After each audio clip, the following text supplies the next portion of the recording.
Hello friends, ഐ+ന്റെ പുതിയൊരു ക്ലാസ്സിലേക്ക് സ്വാഗതം. കമ്പ്യൂട്ടർ ലിറ്ററസിയുമായി ബന്ധപ്പെട്ട് നമ്മൾ ഇന്ന് കമ്പ്യൂട്ടർ മെമ്മറിയെ കുറിച്ചാണ് നമ്മൾ പഠിക്കുന്നത്. കഴിഞ്ഞ ക്ലാസ്സുകളിലൊക്കെ കമ്പ്യൂട്ടറിന്റെ പ്രധാനമായിട്ടുള്ള ഒരു കമ്പോണന്റ് ആണ് ഈ പറഞ്ഞ മെമ്മറി എന്നുള്ളത് പഠിച്ചു. ഇനി മെമ്മറിയെ കുറിച്ച് കുറച്ച് വിശദമായിട്ട് നമുക്ക് ഈ ക്ലാസ്സിൽ ചർച്ച ചെയ്യാം. So the computer memory is one of the most important elements in a computer system. നമ്മൾ കഴിഞ്ഞ ക്ലാസ്സിൽ കണ്ടതാണ്. It stores data and instructions required during the processing of data and output results. Okay, അത് നമ്മൾ ഡേറ്റയുടെ പ്രോസസ്സിങ്ങിന്റെ സമയത്തും മറ്റുമൊക്കെ ഈ ഇൻഫർമേഷൻ സ്റ്റോർ ചെയ്ത് വെക്കുന്നത് ആരാണ്? ഈ പറഞ്ഞ കമ്പ്യൂട്ടർ മെമ്മറിയാണ്. നമ്മൾ സ്വാഭാവികമായിട്ട് നമുക്കറിയാം, നമ്മുടെ കമ്പ്യൂട്ടറും അല്ലെങ്കിൽ ലാപ്ടോപ്പ് ആയാലും മൊബൈൽ ആണെങ്കിലും അതിനൊരു പർട്ടിക്കുലർ മെമ്മറി ഉണ്ടാവും, അതിനൊരു റാമും ഉണ്ടാവും, പിന്നെ അതേപോലെ ഒരു എക്സ്റ്റേണൽ മെമ്മറി ഉണ്ടാവും, അല്ലെങ്കിൽ അപ്പോൾ റോമും ഉണ്ടാവും അല്ലേ. സോ ഇത് രണ്ടും എത്ര ആണെന്ന് നമുക്ക് നോക്കിയിട്ടൊക്കെയാണ് നമ്മൾ കമ്പ്യൂട്ടറും ലാപ്ടോപ്പും അല്ലെങ്കിൽ മൊബൈലും ഒക്കെ വാങ്ങിക്കാറുള്ളത്. ഇപ്പം 6GB 64GB റാം ആണ്, 64GB ആണ് എക്സ്റ്റേണൽ മെമ്മറി എന്നുള്ള കാര്യങ്ങളൊക്കെ നമ്മൾ പറയാറുണ്ട് അല്ലേ. അത് തന്നെയാണ് ഈ പറഞ്ഞ കമ്പ്യൂട്ടർ മെമ്മറി എന്ന് ഉദ്ദേശിക്കുന്നത്. ഈ കാര്യങ്ങളൊക്കെ തന്നെ ഈ സ്പെസിഫിക്കേഷൻ തന്നെയാണ്. അത് ഡേറ്റ സ്റ്റോർ ചെയ്യാനും ഡേറ്റ പ്രോസസ്സിങ്ങിന്റെ സമയത്ത് അത് താൽക്കാലികമായിട്ട് സ്റ്റോർ ചെയ്യാനൊക്കെ ഉപയോഗിക്കുന്ന സംഗതിയാണ് ഈ പറഞ്ഞ കമ്പ്യൂട്ടർ മെമ്മറി എന്ന് പറയുന്നത്. ദെൻ മെമ്മറി ഹയറാർക്കി എന്ന് പറഞ്ഞാൽ മറ്റൊന്നുമില്ല, ഏറ്റവും സ്പീഡുള്ള മെമ്മറി ഏത്, ഏറ്റവും അതിൽ കുറഞ്ഞ കമ്പ്യൂട്ടറിൽ വിവിധ ടൈപ്പ് ഓഫ് മെമ്മറികളുണ്ട്. നമുക്ക് തന്നെ അറിയാമല്ലോ, പെൻഡ്രൈവ് ഉണ്ട്, അതേപോലെ ഹാർഡ് ഡിസ്ക് ഉണ്ട്, CD ഉണ്ട്, അതൊക്കെ പല ടൈപ്പ് ഓഫ് മെമ്മറി. എല്ലാം നമ്മൾ എന്തിനാണ് യൂസ് ചെയ്യുന്നത്?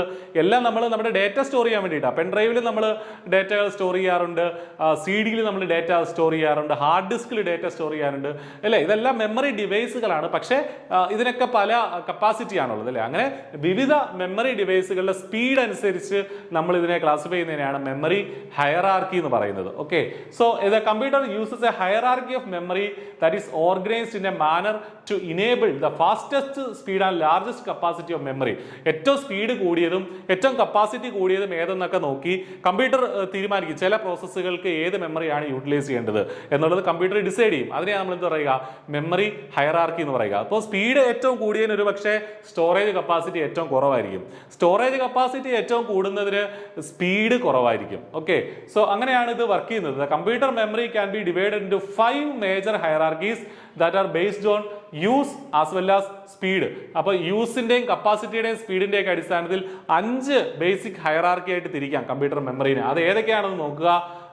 These 5 hierarchies in the system are registers, cache memory, main memory, magnetic disk. ഏതൊക്കെയാണ്? Register, cache memory, main memory, magnetic disk and magnetic tape. വളരെ ഇമ്പോർട്ടന്റ് ആണ് ഈ 5 മെമ്മറി ഹയറാർക്കിയും. രജിസ്റ്റർ എന്താണ് നമ്മൾ കഴിഞ്ഞ ക്ലാസ്സിൽ പറഞ്ഞു, ക്യാഷെ മെമ്മറിയും കഴിഞ്ഞ ക്ലാസ്സിൽ പറഞ്ഞാണ്. Main memory, magnetic disk, magnetic tape, ഇതൊക്കെയാണ് പ്രധാനമായിട്ടുള്ള 5 മെമ്മറി ഹയറാർക്കിയിലെ കമ്പോണൻസ് എന്ന് പറയുന്നത്. ഓക്കെ, ദെൻ ഇതാണ് ഹയറാർക്കിയുടെ ഒരു അറേഞ്ച്മെന്റ് എന്ന് പറയുന്നത്. ഈ ഒരു ട്രയാങ്കിൾ, ഈ ഒരു പിരമിഡ് നിങ്ങൾ അറിഞ്ഞിരിക്കണം. ഏറ്റവും കൂടുതൽ സ്പീഡ് ഉള്ളത് രജിസ്റ്ററിനാണ്. അത് നമ്മൾ കഴിഞ്ഞ ക്ലാസ്സിൽ പറഞ്ഞാണ് അല്ലേ. രജിസ്റ്റർ പഠിച്ചപ്പോൾ തന്നെ പറഞ്ഞാണ്, രജിസ്റ്ററിനാണ് ഏറ്റവും കൂടുതൽ സ്പീഡ് ഉള്ളത്. CPU ഉള്ളിലെ ഒരു കമ്പോണന്റ് ആണെന്ന് പറയുന്നത് രജിസ്റ്റർ. താൽക്കാലികമായിട്ട് ജസ്റ്റ് പ്രോസസ്സിങ്ങിന് വേണ്ടിയിട്ട് താൽക്കാലികമായി ഡേറ്റ സ്റ്റോർ ചെയ്യുന്ന ഒരു പ്ലേസ് ആണ് എന്ന് പറയുന്നത് കമ്പ്യൂട്ടർ മെമ്മറി രജിസ്റ്റർ എന്ന് പറയുന്നത്. രജിസ്റ്ററിനേക്കാളും കുറച്ചുകൂടി സ്പീഡ് കുറവാണ് ആർക്ക്? ക്യാഷെ മെമ്മറിക്ക്. അതിലും സ്പീഡ് കുറവാണ് മെയിൻ മെമ്മറി അല്ലെങ്കിൽ റാൻഡം ആക്സസ് മെമ്മറി. അതെന്താണ് നമ്മൾ പിന്നീട് കാണും. സോ ഏറ്റവും സ്പീഡുള്ളത് രജിസ്റ്ററിനാണ്. അതിന്റെ തൊട്ട് താഴെ സ്പീഡുള്ളത് ക്യാഷയ്ക്കാണ്. അതിന് തൊട്ട് താഴെ സ്പീഡുള്ളത് റാമിനാണ്. അത് കുറവാണ്. ഹാർഡ് ഡിസ്കിന്റെ സ്പീഡ് അതിലും കുറവാണ്. മാഗ്നറ്റിക് ടേപ്പിന്റെ സ്പീഡ് അതിലും കുറവാണ്. സോ 5 മെമ്മറികളുണ്ട് കമ്പ്യൂട്ടറിൽ. അതിന്റെ ഹയറാർക്കി ഓർഡറിൽ അറേഞ്ച് ചെയ്ത് നോക്കൂ. മാഗ്നറ്റിക് ടേപ്പിനാണ് ഏറ്റവും കുറവ് സ്പീഡിന്റെ അറേഞ്ച്മെന്റിലാണ് മേളിലോട്ട് സ്പീഡ് കൂടി പോവാണ്. മേളിലോട്ട് പോകും തോറും സ്പീഡ് കൂടി പോകും. മാഗ്നറ്റിക് ടേപ്പാണ് ഏറ്റവും സ്പീഡ് കുറവ്. Then hard disk, then main memory അല്ലെങ്കിൽ RAM, then cache, then register. So രജിസ്റ്ററിനാണ് ഏറ്റവും കൂടുതൽ സ്പീഡ് ഉള്ളതെന്ന് അറിഞ്ഞിരിക്കുക. ഇവിടെ മനസ്സിലാക്കേണ്ട മറ്റൊരു സംഗതി എന്താണെന്ന് വെച്ചാൽ സ്റ്റോറേജ് ഏറ്റവും കുറവും രജിസ്റ്ററാണ്. ഈ സ്റ്റോറേജ് താഴോട്ട് വരുന്തോറും ഇൻക്രീസ് ചെയ്യാണ്. മേളിലോട്ട് പോകും തോറും സ്പീഡ് ഇൻക്രീസ് ചെയ്യുമെങ്കിൽ താഴോട്ട് വരുന്തോറും സ്റ്റോറേജ് ഇൻക്രീസ് ചെയ്യും. സോ ഏറ്റവും കൂടുതൽ സ്റ്റോറേജ് സ്പേസ് ഉള്ളത് മാഗ്നറ്റിക് ടേപ്പിലാണ്. പക്ഷെ അതിന്റെ സ്പീഡ് വളരെ കുറവാണ്. അതിനുശേഷം ഏറ്റവും കൂടുതൽ സ്റ്റോറേജ് സ്പേസ് ഉള്ളത് എവിടെയാണ്? ഹാർഡ് ഡിസ്കിലാണ് കമ്പ്യൂട്ടറിന്റെ ഹാർഡ് ഡിസ്കിലാണ്. പക്ഷേ അതിന്റെ സ്പീഡും കുറച്ച് കുറവാണ്. റാമിനാണ് അതിൽ കൂടുതൽ പിന്നീട് വരുന്ന സ്റ്റോറേജ് കേസിൽ വലുതായിട്ട് വരുന്നത്. ഏറ്റവും കുറവ് സ്റ്റോറേജ് സ്പേസ് ഏതിലാണ്? രജിസ്റ്ററിലാണ്. അതിനേക്കാളും കുറച്ചുകൂടെ സ്റ്റോറേജ് ഉണ്ട് ആർക്ക്? ക്യാഷേക്ക്. അതിനേക്കാളും സ്റ്റോറേജ് ഉണ്ട് ആർക്ക്? റാമിന്. അതിലും കൂടുതൽ സ്റ്റോറേജ് ഉണ്ട് ഹാർഡ് ഡിസ്കിന്. അതിലും കൂടുതൽ സ്റ്റോറേജ് ഉണ്ട് മാഗ്നറ്റിക് ടേപ്പിനാണ്. സോ ഈ ഒരു പിരമിഡ് അറിഞ്ഞിരിക്കുക. ഇവിടെ ആക്സസ് ടൈം എന്നും ഇവിടെ കിടപ്പുണ്ട്. ആക്സസ് ടൈം എന്ന് വെച്ചാൽ എന്താണ്? ആക്സസ് ചെയ്യാനുള്ള സമയം കൂടുക എന്ന് വെച്ചാൽ അതിന്റെ അർത്ഥം എന്താണ്? സ്പീഡ് കുറയുക എന്നുള്ളത് അല്ലേ? പെട്ടെന്ന് ആക്സസ് ചെയ്ത് തിരിച്ചു കിട്ടണം എന്നുള്ളതാണെങ്കിൽ സ്പീഡ് വളരെ കൂടുതലാണെന്നാ. അപ്പൊ ആക്സസ് ടൈം കൂടുന്തോറും അത് താഴോട്ട് വരുന്നതോറും ആക്സസ് ടൈം കൂടി വരികയാണ്. ആക്സസ് ടൈം കൂടുന്തോറും സ്പീഡ് കുറയും എന്നുള്ള കാര്യം കൂടി അറിഞ്ഞിരിക്കുക. സോ ഈ ഒരു പിരമിഡിൽ നിന്ന് കുറെ കാര്യങ്ങൾ നമുക്ക് മനസ്സിലാക്കാനായിട്ട് സാധിക്കും. ഈ പിരമിഡ് നിങ്ങളുടെ എല്ലാവരുടെയും മനസ്സിലുണ്ടാവണം. ഇമ്പോർട്ടന്റ് ആണ് ഈ മെമ്മറി ഹയറാർക്കി എന്ന് പറയുന്നത്. Then types of memory. ഇനി മറ്റ് നമ്മുടെ പ്രധാനപ്പെട്ട പോർഷനിലേക്ക് കിടക്കാൻ ടൈപ്സ് ഓഫ് മെമ്മറി. ഏതൊക്കെ ടൈപ്പാണ് മെമ്മറിയുടെ വിവിധ ടൈപ്സ് ഏതൊക്കെയാണെന്നുള്ളതാണ്. First one primary memory or main memory. Second one secondary memory or auxiliary memory. നമ്മൾ primary memory വിളിക്കുന്ന മറ്റൊരു പേരാണ് എന്താണ്? മെയിൻ മെമ്മറി എന്നുള്ളത്. സെക്കൻഡറി മെമ്മറി വിളിക്കുന്ന മറ്റൊരു പേരാണ് എന്ത്? ഓക്സിലറി മെമ്മറി എന്നുള്ളത്. ദെൻ പ്രൈമറി മെമ്മറി എന്താണെന്ന് നോക്കാം. The memory unit that communicates directly with the CPU is called main memory or internal memory or primary memory. അതായത് CPU ആയിട്ട് ഡയറക്റ്റ് ആയിട്ട് കമ്മ്യൂണിക്കേറ്റ് ചെയ്ത മെമ്മറിയാണ് എന്തെന്ന് പറയുന്നത്? മെയിൻ മെമ്മറി അല്ലെങ്കിൽ പ്രൈമറി മെമ്മറി. ഓക്കെ, അപ്പൊ ഇതാണ് ഏറ്റവും അടിസ്ഥാനപരമായി മനസ്സിലാക്കേണ്ടത്. CPU ഉള്ളിൽ തന്നെയാണ് ഈ സംഗതി ഇരിക്കുന്നത്. ഓക്കെ, CPU ആയിട്ട് ഡയറക്റ്റ് കമ്മ്യൂണിക്കേറ്റ് ചെയ്യുന്ന മെമ്മറിയാണ് മെയിൻ മെമ്മറി അല്ലെങ്കിൽ പ്രൈമറി മെമ്മറി എന്ന് നമ്മൾ പറയുന്നത്.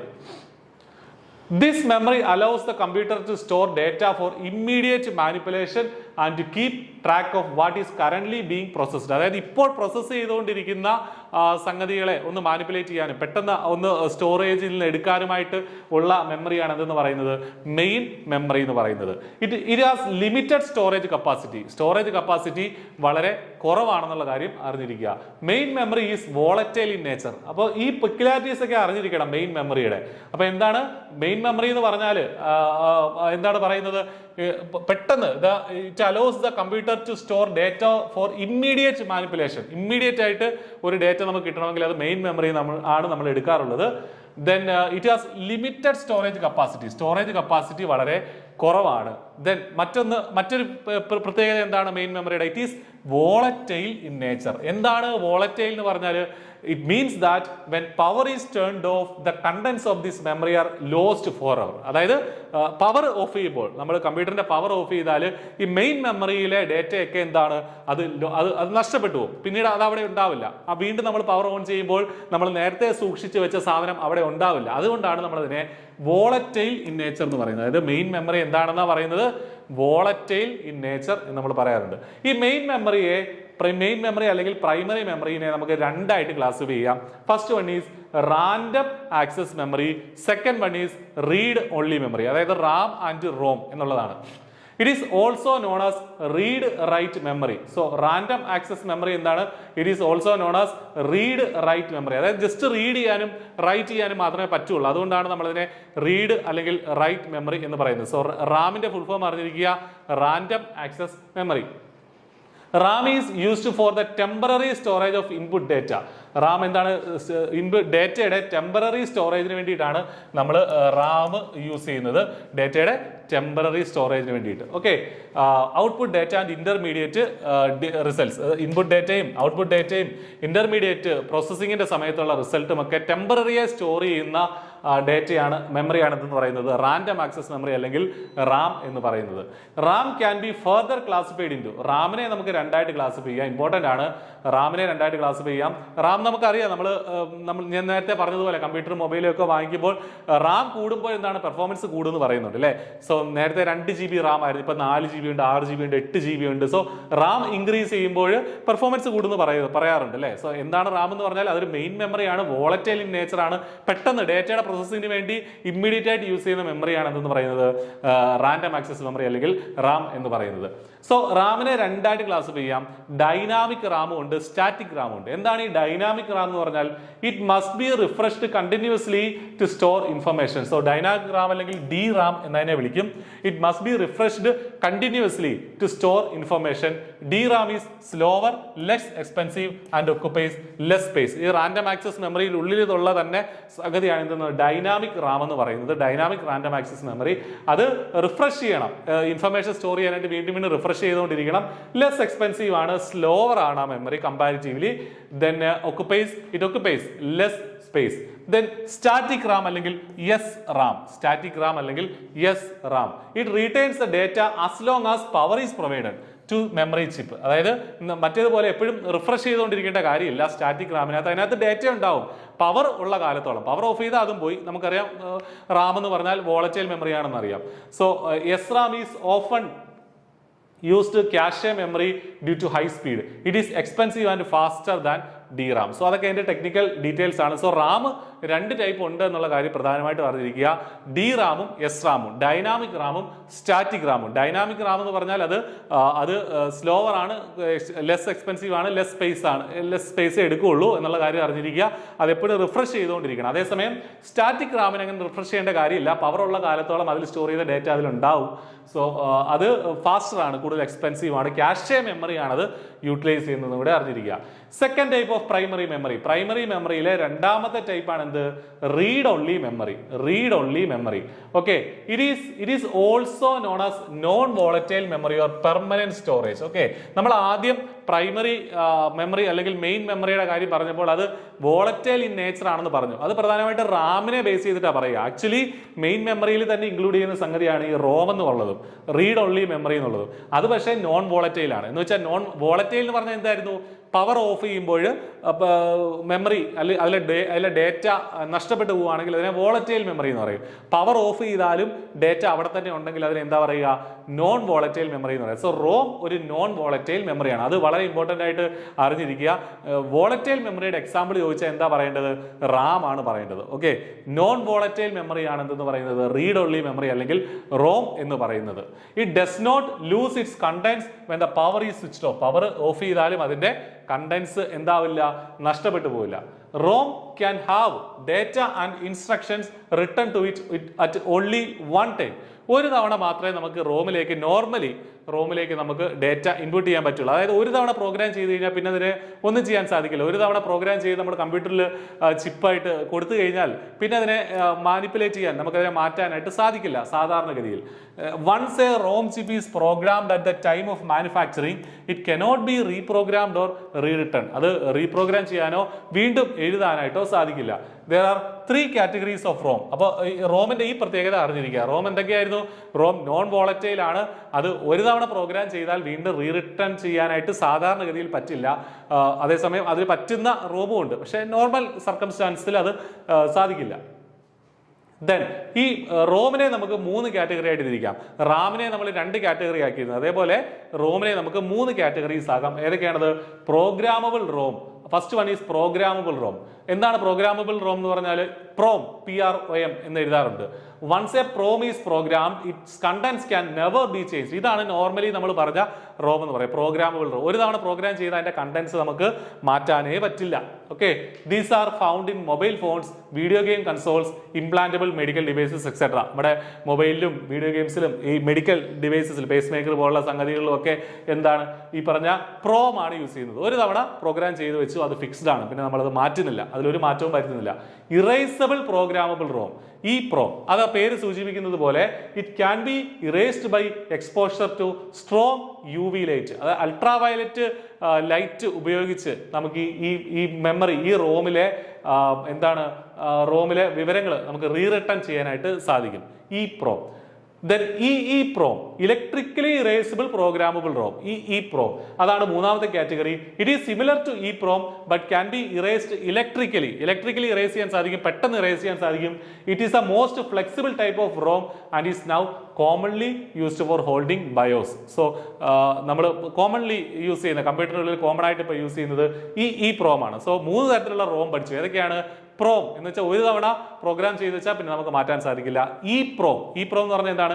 Electronically programmable erasable programmable ROM. അത് അൾട്രാ വയലറ്റ് രശ്മികൾ ഉപയോഗിച്ച് ഇറേസ് ചെയ്യണം. അതേസമയം അതിലും അഡ്വാൻസ്ഡ് ആയിട്ട് പെട്ടെന്ന് ഇറേസ് ചെയ്യാൻ സാധിക്കുന്ന മൂന്നാമത്തെ കാറ്റഗറിയാണ് ഈ പ്രോം എന്നുള്ളത്. അത് ഇലക്ട്രിക്കലി ഇറേസബിൾ പ്രോഗ്രാമബിൾ റോം എന്ന് പറയുന്നത്. സോ നമ്മൾ ഇലക്ട്രിസിറ്റി ഉപയോഗിച്ച് നമുക്കിതിനെ ഇറേസ് ചെയ്യാനായിട്ട് സാധിക്കും. വളരെ എളുപ്പം ഡേറ്റ ഇറേസ് ചെയ്യുകയും റിട്ടേൺ ചെയ്യുകയും ചെയ്യുക. ഇതാണ് റോമിന്റെ ക്ലാസിഫിക്കേഷൻ. സോ റാം എന്താണ്, റോം എന്താണെന്ന് അറിഞ്ഞിരിക്കുക. റാമിന്റെ 2 ക്ലാസിഫിക്കേഷൻ ഉണ്ട്, റോമിന്റെ 3 ക്ലാസിഫിക്കേഷൻ ഉണ്ട്. സോ വോളറ്റൈൽ ഏതാണ്, നോൺ വോളറ്റൈൽ ഏതാണെന്നുള്ള കാര്യം അറിഞ്ഞിരിക്കുക.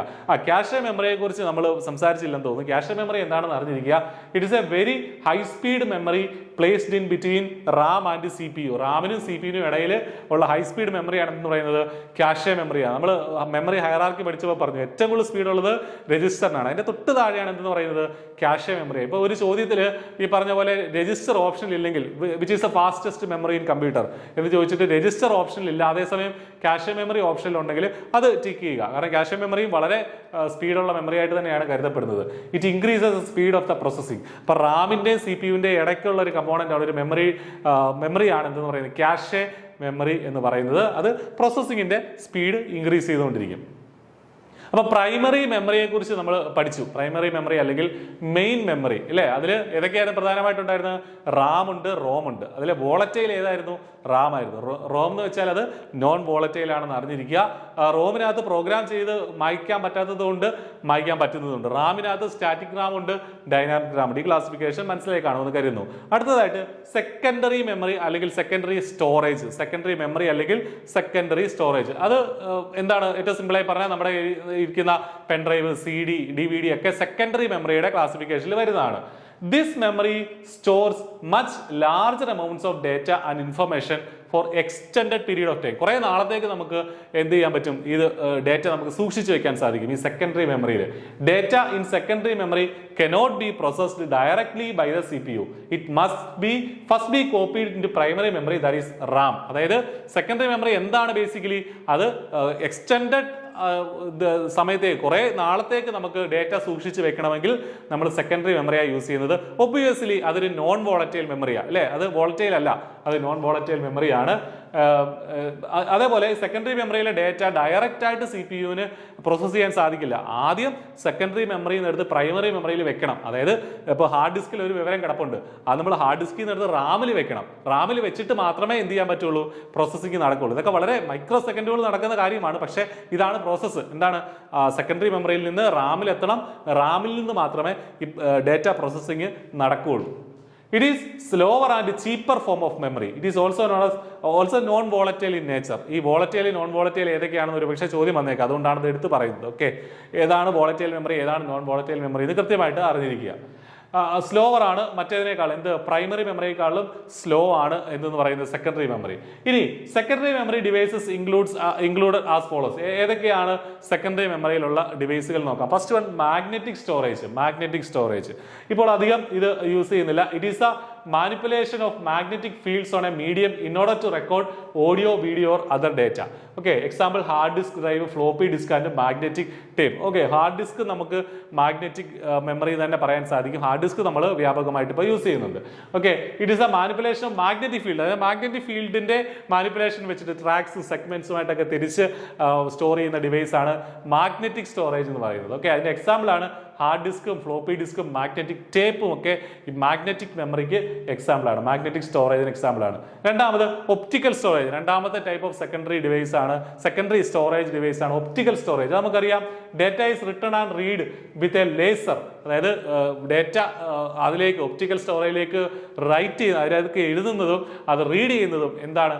ലേസറിന്റെ സഹായത്തോടു കൂടിയാണ്. അതിന്റെ എക്സാമ്പിൾ ആണ് CD, DVD, ബ്ലൂറേ ഡിസ്ക് ഒക്കെ അല്ലെ. CD പോലും, CD, DVD ഒന്നും ഈ 3 സാധനങ്ങളും ഓബ്സൊലീറ്റ് ആയിക്കൊണ്ടിരിക്കുകയാണ്, അധികം ഒന്നും ഇപ്പൊ യൂസ് ചെയ്യാറില്ല അല്ലെ.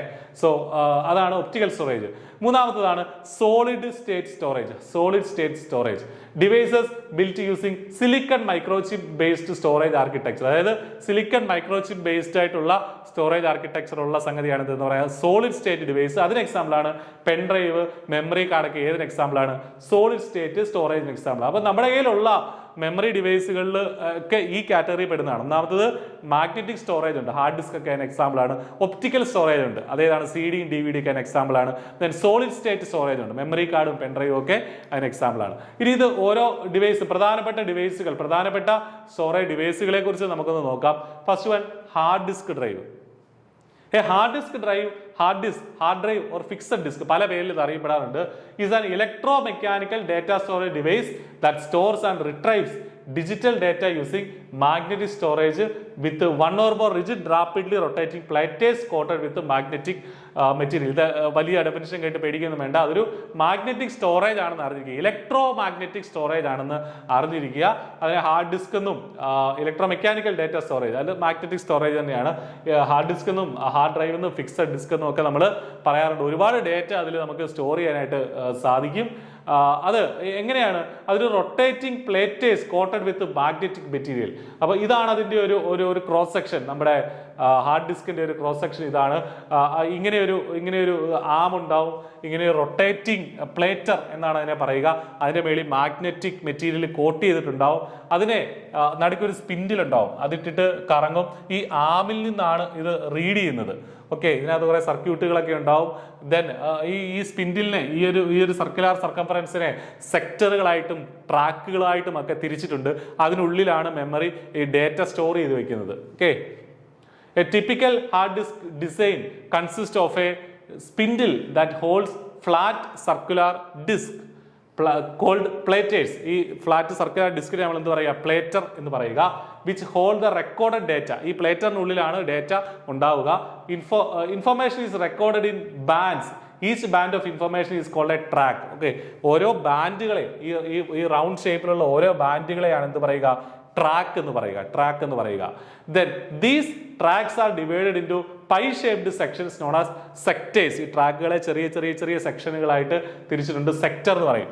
അതാണ് ഇവിടെ കൊടുത്തിരിക്കുന്നത്. ഓരോ സെക്ടറുകളായിട്ട് ഇതിനകത്ത് ഉണ്ടാവും.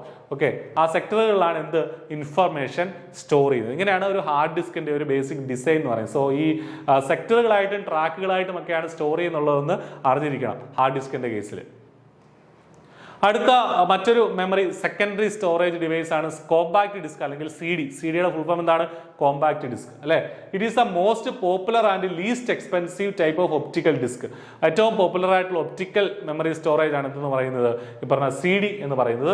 Usually comes with 700 MB storage. നമുക്കറിയാം CD ഒക്കെ 700 MB സ്റ്റോറേജ് ആണ് യൂഷ്വലി ഉണ്ടാവാറുള്ളത്. CD ROM എന്നും CD-R എന്നും CD-RW എന്നൊക്കെ വിളിക്കാറുണ്ട്. അതായത് റീഡ് ഓൺലി. ഒന്നുകിൽ CD നമുക്ക് റീറൈറ്റ് ചെയ്യാൻ പറ്റാത്തതാണ് CD-ROM എന്ന് പറയുന്നത്. അതേസമയം CD റീറൈറ്റ് ചെയ്യാൻ പറ്റുന്നതാണ് CD-R ഉം CD-RW. Okay, then digital video disc അല്ലെങ്കിൽ DVD. CD കഴിഞ്ഞാൽ പിന്നെ മറ്റൊരു ഒപ്റ്റിക്കൽ സ്റ്റോറേജ് ഡിവൈസ് ആണ് DVD എന്ന് പറയുന്നത്. DVD-യുടെ ഫുൾ ഫോം എന്താണ്? Digital video disc. CD പോലെ തന്നെ ഇരിക്കുകയാണ്, ഒറ്റ വ്യത്യാസമുള്ളൂ, കപ്പാസിറ്റി വളരെ കൂടുതലാണ്. CD-ക്ക് 700 MB മാത്രമേ ഉള്ളൂ, പക്ഷേ ഇത് GB കണക്കിന് നമുക്ക് സ്റ്റോർ ചെയ്യാനായിട്ട് സാധിക്കും. DVDs offer higher storage capacity than CDs while having the same dimensions. ഒരേ ഡയമെൻഷൻ ആണ്, പക്ഷേ കൂടുതൽ സ്റ്റോറേജ് കപ്പാസിറ്റി ഉണ്ട്. DVD comes with 4.7 GB to 17.08 GB storage models. അതായത് 4.7 മുതൽ 17.8 GB വരെ സ്റ്റോർ ചെയ്യാനുള്ള കപ്പാസിറ്റിയിലുള്ള DVD-കളുണ്ട്. ബ്ലൂറേ ഡിസ്ക് എന്ന് പറഞ്ഞാൽ എന്താണ്? അതിലും കൂടുതൽ സ്റ്റോറേജ് കപ്പാസിറ്റി ഉള്ള ഡിസ്ക് ആണെന്ന് പറയുന്നത് ബ്ലൂറേ ഡിസ്ക് എന്ന് പറയുന്നത്. It is an optical disc storage medium design to recapture the data normally in DVD format. Blu ray disc contains 25 GB per layer space. ഒരു ലെയറിൽ 25 GB വരെ ഉൾക്കൊള്ളാൻ സാധിക്കും. സോ ഈ മെമ്മറി ഇമ്പോർട്ടൻ്റ് ആണ് കേട്ടോ. CD-യിൽ എത്രയാണ് മെമ്മറി, DVD-യിൽ എത്രയാണ് മെമ്മറി, ബ്ലൂറേയിൽ എത്രയാണ് മെമ്മറി എന്നുള്ളത് അറിഞ്ഞിരിക്കുക. ഒരു പക്ഷേ നമ്മുടെ ചോദ്യങ്ങളിൽ അത് കടന്നു വന്നേക്കാം. The name Blu-ray refers to the blue laser used to read the disc. ഈ ഡിസ്കിനെ റീഡ് ചെയ്യാനുള്ള ഒരു ബ്ലൂ ലേസറിന്റെ പേരിൽ നിന്നാണ് ഈ പറഞ്ഞ ബ്ലൂറേ ഡിസ്ക് വരുന്നത്. Then pen drive. ഈ ഒപ്റ്റിക്കൽ സ്റ്റോറേജ് ഡിവൈസ് കഴിഞ്ഞു അടുത്തതിന് ഈ സോളിഡ് സ്റ്റേറ്റ് സ്റ്റോറേജ് ഡിവൈസുകളാണ് പെൻ ഡ്രൈവ് അല്ലെങ്കിൽ ഫ്ലാഷ് ഡ്രൈവ്. പെൻ ഡ്രൈവ് നമ്മൾ മറ്റൊരു പേരിൽ വിളിക്കാറുണ്ട്, എന്താണ്? ഫ്ലാഷ് ഡ്രൈവ് എന്ന് വിളിക്കാറുണ്ട്. A flash drive is a data storage device that consist of flash memory with a portable USB interface. ഒരു ഫ്ലാഷ് മെമ്മറി ഉള്ള ഒരു സോളിഡ് സ്റ്റേറ്റ് ഡിവൈസ് ആണ്. അതിനൊരു സിലിക്കൺ ചിപ്പ് ഉണ്ടാവും. സോ അതിനെയാണ് എന്താ പറയുക? പെൻഡ്രൈവ് അല്ലെങ്കിൽ ഫ്ലാഷ് ഡ്രൈവ് എന്ന് പറയാം. അതിനൊരു USB ഇന്റർഫേസ് ഉണ്ട്, നമുക്കറിയാം, നമ്മൾ കണ്ടിട്ടുണ്ടല്ലേ. പെൻഡ്രൈവ് വളരെ വ്യാപകമായിട്ട് നമ്മൾ യൂസ് ചെയ്യുന്ന സംഗതിയാണ്. മെമ്മറി കാർഡും അതേപോലെ മറ്റൊരു സോളിഡ് സ്റ്റേറ്റ് ഡിവൈസ് ആണ്. അതൊരു ചിപ്പിന്റെ രൂപത്തിലുള്ള ഒരു കാർഡാണ്. These are the data storage ഡിവൈസസിന്റെ chip shape which can store data in it. അതായത് ഒരു ചിപ്പിനുള്ളിൽ ഡേറ്റ സ്റ്റോർ ചെയ്യുന്ന രീതിയാണ് എന്ത് മെമ്മറി കാർഡിലുള്ളത്. സോ നമ്മൾ പറഞ്ഞ കാര്യങ്ങളെ മെമ്മറിയെ ബേസിക് ആയിട്ട് ഇങ്ങനെ ക്ലാസിഫൈ ചെയ്തിട്ടുണ്ട്. മെമ്മറി അവരെ പ്രൈമറി മെമ്മറി എന്നും സെക്കൻഡറി മെമ്മറി എന്നും പറയാം. പ്രൈമറി മെമ്മറിയുടെ മറ്റൊരു പേരാണ് മെയിൻ മെമ്മറി. സെക്കൻഡറി മെമ്മറിയുടെ മറ്റൊരു പേരാണ് ഓക്സിലറി മെമ്മറി. ദെൻ ആ പ്രൈമറി മെമ്മറിയെ റാമായിട്ട് റോമായിട്ട് രണ്ടെണ്ണം ഉണ്ട്. സെക്കൻഡറി മെമ്മറിയിൽ കുറേ സംഗതികളുണ്ട്. Hard disk, CD, DVD, floppy disk. പഠിച്ച കാര്യങ്ങൾ ഒരു ചാർട്ടായിട്ട് കാണിച്ചത് മാത്രം. ദെൻ മെമ്മറിയുടെ യൂണിറ്റ് നമ്മൾ അറിഞ്ഞിരിക്കേണ്ടതായിട്ടുണ്ട്. ഒരു ബിറ്റാണ്. A bit is the smallest measurement unit. ഒരു മെമ്മറിയുടെ ഏറ്റവും ബേസിക് ആയിട്ടുള്ള മെഷർമെന്റ് യൂണിറ്റ് എന്താണ്?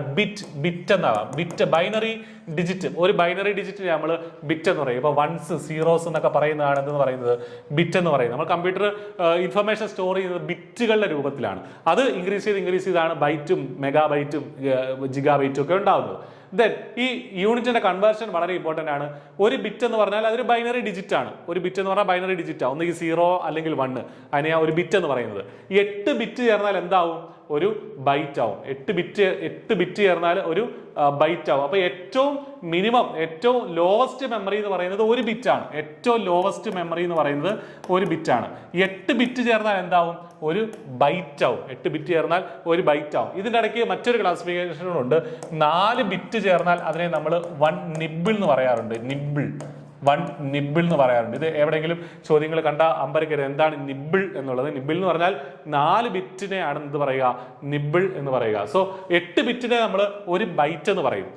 1024 ബൈറ്റ് ആണ് എന്ത്? ഒരു കിലോ ബൈറ്റ് അല്ലെങ്കിൽ 1 KB എന്ന് പറയുന്നത്. ഇനി പിന്നീട് 1024 കാര്യങ്ങളാണ് പോവുക. ആദ്യത്തെ ഇത് മാത്രമേ ഉള്ളൂ 1 ബിറ്റ്, പിന്നീട് 8 ബിറ്റ്, അതിൻ്റെ ഇടയ്ക്ക് ഒരു 4 ബിറ്റ് വരുന്നുണ്ട്, 1 ബൈറ്റ് എന്ന് പറയും. 1024 ബൈറ്റ്സ് ആണ് 1 KB. പ്രത്യേകം ശ്രദ്ധിക്കുക, 1024 ബിറ്റ് അല്ല, 1024 ബൈറ്റ്സ് ആണ് എന്തെന്ന് പറയുന്നത്? ഒരു KB എന്ന് പറയുന്നത്. 1024 KB ആണ് ഒരു MB അല്ലെങ്കിൽ മെഗാബൈറ്റ്. പിന്നീട് മെഗാബൈറ്റ് കഴിഞ്ഞാൽ പിന്നെ അതിന്റെ ഹയർ ഏതാണ്? Gigabyte, 1 gigabyte. അപ്പോൾ 1024 MB ആയിരിക്കും എന്ത്? ഒരു ജിഗാബൈറ്റ്. ജിഗാബൈറ്റിന്റെ ഹയർ ആയിട്ടുള്ള സംഗതിയാണ് ടെറാബൈറ്റ്, 1 TB. നമ്മുടെ ഹാർഡ് ഡിസ്ക് ഒക്കെ ടെറാബൈറ്റിലാണ് നമ്മളിപ്പോൾ പറയാറുള്ളത് അല്ലെ. ആ 1 TB ഹാർഡ് ഡിസ്ക് എന്നൊക്കെ നമ്മൾ കേട്ടിട്ടുണ്ട്. സോ 1024 GB ആണെന്ന് പറയുന്നത് 1 TB. അതിന്റെ മേളിലോട്ട് വീണ്ടും മെമ്മറികളുണ്ട്. 1 PB പെറ്റാബൈറ്റ്, അത് 1024 TB ആണ്. അതിന്റെ മേളിലുണ്ട് എക്സാബൈറ്റ്, 1 EB. 1024 PB ആണ് 1 EB. അതിന്റെ മേളിലുണ്ട് സീറ്റാബൈറ്റ്, 1 ZB. അതിന്റെ മേളിൽ യോട്ടാബൈറ്റ്, ദെൻ 1 ബ്രോണ്ടോ ബൈറ്റ്. ഏറ്റവും ടോപ്പിലാണ് ജിയോപ് ബൈറ്റ് എന്ന് പറയുന്നത്. ഇതുവരെ കണ്ടുപിടിക്കപ്പെട്ടിട്ടുള്ളതിൽ ഏറ്റവും ഹയസ്റ്റ് മെമ്മറി ഏതാണ്? ജിയോപ് ബൈറ്റ്.